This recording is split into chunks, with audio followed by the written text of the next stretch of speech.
Bagaimana cara meningkatkan atau menguatkan ingatan? Baik. Satu, ada 4 cara. Kalau Anda ingin dikuatkan oleh Allah dalam menghafal atau belajar mengingat sesuatu, ada 4 cara. Dan ini jawaban terakhir kami. Yang sisanya insya Allah di pertemuan selanjutnya. Pertama, ada 4 sifat hafalan. 4 sifat hafalan sebelum kami terangkan caranya. Satu, ada orang yang cepat menghafal, jadi begitu disampaikan cepat hafalnya. Ya. Dan sulit lupanya. Sulit lupa. Di cepat hafal, sulit lupa, lambat lupanya. Satu, ini yang bagus. Yang kedua, ya, lambat hafalnya, tapi lambat juga lupanya. Ingatnya lama, setelah nempel juga susah lupanya. Yang ketiga, cepat hafalnya, cepat lupanya. Baru dihafalkan begini, oh hadis nomor sekian, keluar dari masjid lupa lagi. Bisa ya? Yang terakhir ini yang agak repot. Lambat hafalnya, cepat lupanya.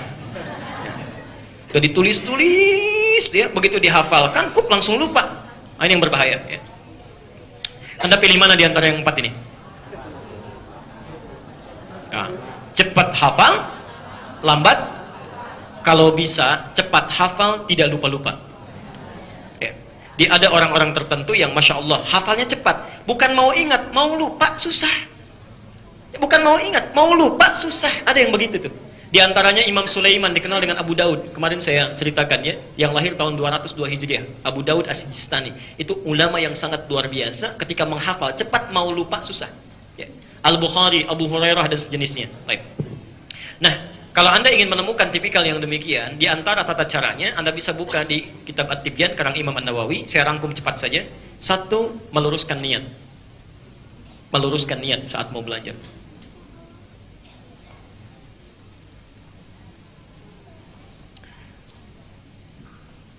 Biasanya kalau orang belajar itu, ya umumnya niatnya ada 2 kalau di psikologi pendidikan itu ya. Ada intriktif, ada ekstrintif. Ya. Di intriktif itu untuk dirinya sendiri mengumpulkan hafalan. Jadi belajar misalnya, ya, intrinsik, jadi mendapatkan sesuatu untuk mengumpulkan pengetahuan, untuk kumpul aja, untuk kumpul di psikologi pendidikan modern yang saat ini. Jadi ada orang yang saat menghafal cuma pengen tahu, jadi pengen berilmu saja. Ya. Ada ekstrinsik. Ekstrinsik itu mengumpulkan ilmu untuk tujuan yang lain.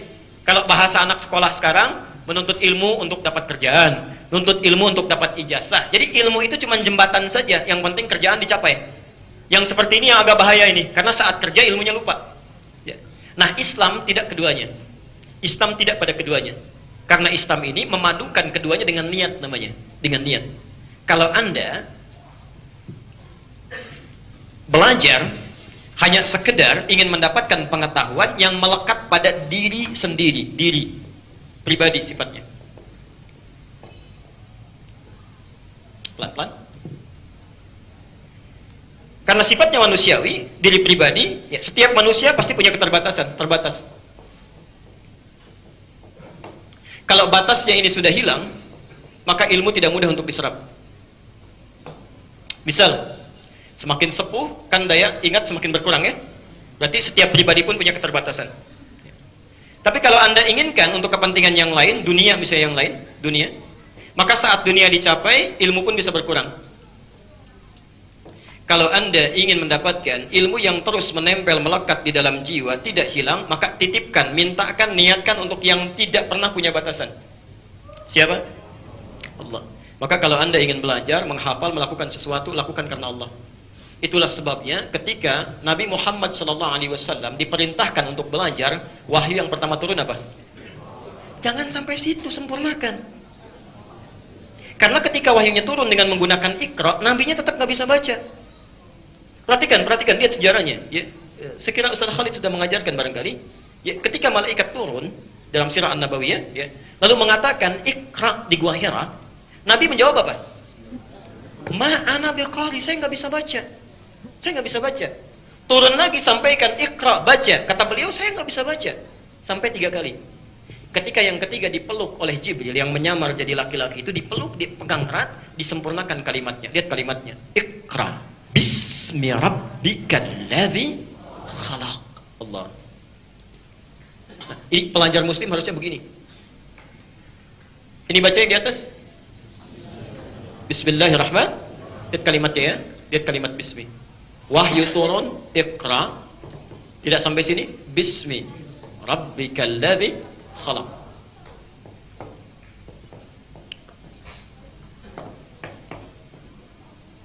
Satu, dua, tiga. Perhatikan sini. Saat kalimatnya disempurnakan, seketika Nabi bisa mengikuti bacaannya. Ya. Seakan-akan ada isyarat di sini, "Hei Muhammad, baca. Jangan karena engkau tidak pernah punya guru yang mengajarkan. Kamu tidak pernah bisa ada kesempatan untuk belajar. Tidak punya kemampuan untuk membacakan sesuatu. Lakukan semua itu bismi rabbik, karena Tuhanmu. Niatkan karena Allah, inginkan karena Allah. Yang menciptakan kamu saja begitu mudah, apalagi membuat kamu bisa mengikuti bacaan." Maka ketika sesuatu dilakukan karena Allah, Nabi yang tadinya tidak bisa mengucapkan bacaan itu ditanamkan oleh Allah Qur'annya dalam dirinya. Maka turunlah Quran, dibacakan oleh beliau, baru bisa membaca. Ikra, ikra, ikra, mengikuti bacaannya. Di sini ada isyarat, mohon maaf ya, jangankan yang susah, jangankan yang sulit, yang mustahil pun, kalau Anda lakukan karena Allah, maka akan dimudahkan oleh Allah. Saya usia sudah 70 tahun Pak, kayaknya kalau untuk menghafal Al-Quran, sudah hilang kesempatannya, apalagi Qurannya setebal ini misalnya. Anda 70 tahun, ada yang 82 tahun nggak bisa baca, nggak bisa nulis, cuman mendengar saja, 2 tahun hafal Quran. 2 tahun hafal Quran. Anda yang bisa baca, bisa nulis. Masya Allah. Masa sudah 2 tahun belum hafal-hafal juga? Ya. Sampai kapan? Ya. Lihat sini. Karena itulah, kalimat bismi dalam ayat Iqra, ba-nya menggunakan alif begini. Lihat. Cuma ayat ini, yang kalimat ba-nya menggunakan alif. Sedangkan kalimat bismillah yang lain, bismillahirrahmanirrahim, ba-nya nggak ada alifnya. Jadi kalau di mushaf Anda tidak ada alifnya, itu salah itu mushafnya. Keliru tulisannya, harus ada alifnya.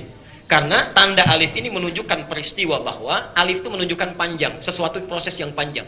Ya. Umumnya kalau harokatnya ba, ada harokat kasrah, bi, itu alif nggak ada. Kalau ada ya wajar, tapi alif nggak ada. Karena alif itu biasanya menunjukkan satu makna, huruf yang dibaca a panjang. Ada huruf ta begini, dikasih alif begini, baca ta. Ada huruf fa, dikasih alif, baca fa. Selalu a panjang. Kok bisa yang ini harokatnya ba, kasrah, tapi ada alifnya?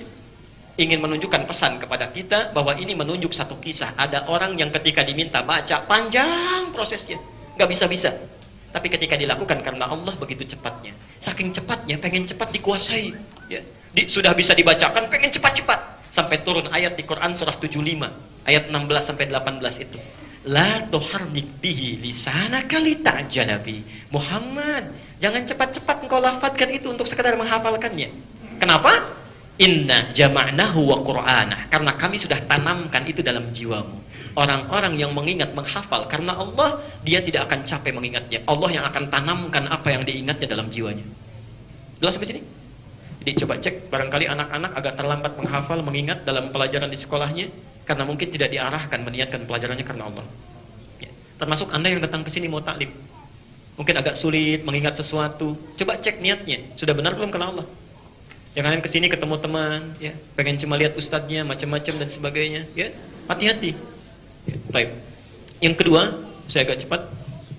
Satu niat, yang kedua kesungguhan. Ada kesungguhan. Sungguh. Di antaranya mencatat, ya, berdoa. Sebelum belajar berdoa dulu. Allahumma faqihni fid din wa 'allimni ta'wil. Ya, Allah akan kuatkan insyaallah. Yang ketiga, tingkatkan amal soleh. Ini intinya, tingkatkan amal soleh. Karena ilmu itu cahaya. Cahaya Allah itu hanya akan diturunkan, ya, kepada orang yang beramal soleh.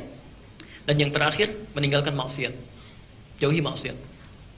Kalau Anda sudah bisa mengerjakan yang keempat ini, maka insya Allah Allah akan jaga, ya, kekuatan ingatan Anda dan selalu berada dalam kebaikan.